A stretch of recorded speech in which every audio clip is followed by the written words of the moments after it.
about the PRA Group. That was kind of crazy because when I first did, the live on it was based off of criticism from people who really don't know what they're talking about. They're probably not that educated, and probably won't show up for a city council meeting, let alone be able to criticize anybody who does.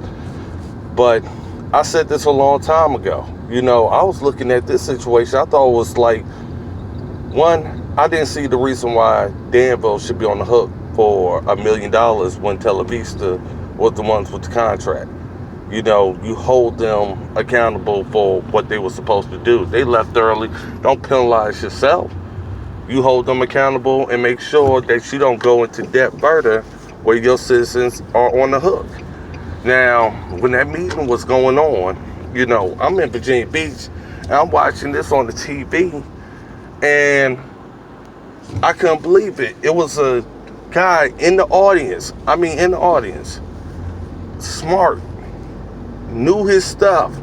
I was trying to figure out why the city never hired this dude, but it was clear this guy shows up for city council meetings. And his name was Greg Anderson, and he was saying the whole time period, this is a bad deal. Stop making these bad deals, and let's see what we can do to start fixing stuff before we start burdening the taxpayer. Obviously, that went ignored.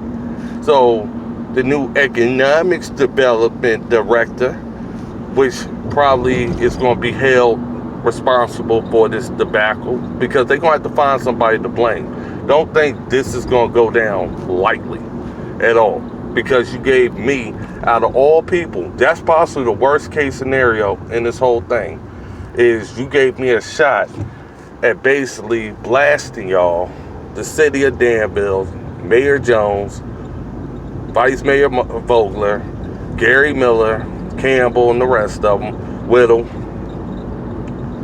And now y'all making excuses in the newspaper after, I think it was almost 2,000 views, Facebook Live views for Danville. That's still a whole lot. That's pretty much just setting the tone for pretty much most of Danville that cares about what's going on in their city. And my whole tone was, where are the PRA jobs? The spring has went by.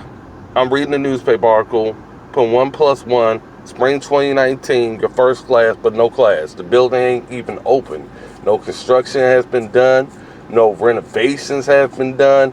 The building is just still sitting there after the vote to give away almost $1 million of taxpayer money to fund somebody else's responsibility, but y'all need the jobs. Then they said at first the jobs that was going to be initially created was going to be over $30,000+ a year, almost 40. Now they're saying, oh no, that's going to happen after 3 years, which is bad because most of the companies who have made these bad deals have left the city in 1 to 2 years after getting the incentives and all types of, flowers and candy and roses on their deal that they could possibly get, and still abandoned the city and left with little to no notice. And the city has still had the hardest time trying to figure out, how do we get our money back after these bad deals go through? So I'm like, okay, well, that's one thing.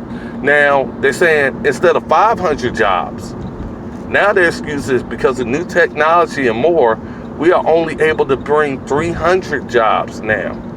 That's because they went past the timeline in regards to making this deal. Now they have questions about whether they are going to continue this deal. Remember, PRA can back out this deal at any time. They haven't signed no paperwork that really locks them in. So if they are starting to have doubts right now and starting to pull back, first it was a $15 million investment. Now they drew back $4 million. They're making an $11 million investment. That sounds like you are unsure whether you are really going to locate to Danville. That's what it really boils down to. And right now, if Danville isn't getting suckered into this whole deal, because the economic development director made it seem like everybody in the crowd, even from people on TV, that this deal was done once they approved almost $1 million in bailout. Once it hits interest on that part and what's lost, it's going to be over $1 million plus. And guess who's going to be on the hook for it? Taxpayers who doesn't have nothing to show for this money. Nothing. So now people are questioning why they're smiling in front of the mayor. You start doubting city leadership, and you start saying to yourself, if Merle Rutledge was telling the truth about this a long time ago, I wasn't paying attention, but I was paying attention to my money. How much other truths if he's also telling us that the city and more tried to discredit? All that did was promote my campaign. That's what it really boiled down to, as the truth teller getting the trash out of government. And it's all liberal trash, because only liberals pull off something like this, and only liberals are sitting around trying to fund the excuse. That's why you saw the newspaper write up that nice little article, but that article was basically telling you we have had a lot of setbacks since that time period, that vote to bail out another company to bring into this company. That's what it really boils down to. I can guarantee you this. Guaranteed. This is a great prediction because it's already being done. PRA Group will back out this deal, or they're going to lower one. The investment is not going to be 11 million. It's going to probably be more like 5 to 6 million. And they're going to lower the jobs. Instead of 300, it's going to probably be more like 150 to 200 if they make it.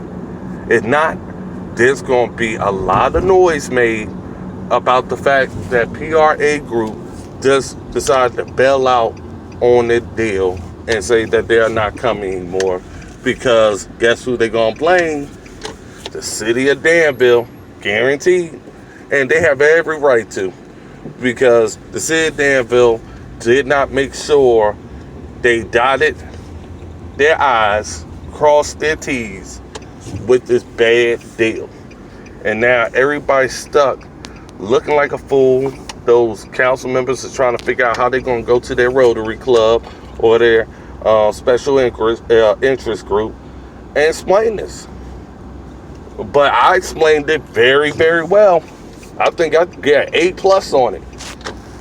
So whenever somebody tries to discredit or try to talk junk, and it comes down to your money, now you know who not to listen to. Now you know who not to vote for. Because you don't have to ask me. All you gotta do is look at your paycheck. Local taxes. You got a promotion. You're supposed to be making more. You're working the same hours, and now you're making less. That's because your promotion couldn't cover the city's bad deal. And now that's what your boss is going to say. But guess what your boss is going to do? Oh, my paycheck is fine. Guess why? I created the jobs, but hey, I'm here creating the jobs, making sure you still have food on the table. It may not be as much as you was hoping for, but I'm going to be good. But it's also telling you, be careful what you vote for. Be careful of the decisions you make and who you deal with. Because realistically, if y'all wasn't listening to him, I was, because guess what? I knew what he was talking about. And when you understand what somebody's saying, you start to understand exactly at the same time frame, y'all screwed because you knew what he was talking about. So that's me on hot mic when it comes down to Danville, Virginia, PRA Group, and that bad bailout. That's just more liberal bullshit.